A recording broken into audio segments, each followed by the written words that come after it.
let's go through the very first discussion point. So I'm going to give you the company plan's elements. All companies need to have clarity of purpose, or what we call a vision. Where are we headed as a business? And so that's not just a recruiting tool. That's an actual functional discussion point inside of an organization. So an example of that is, I'll give you, ours. We want to be the dominant service provider in our marketplace. That is our vision.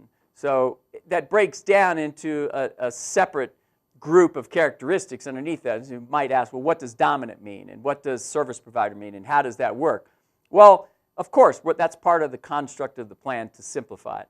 What we really need is we need that clarity of purpose so that we can point back to the vision and say, everything we do is about service. Everything we do is about the customer experience. Everything we do is about creating a framework to be able to deliver that so that we can become the dominant service provider.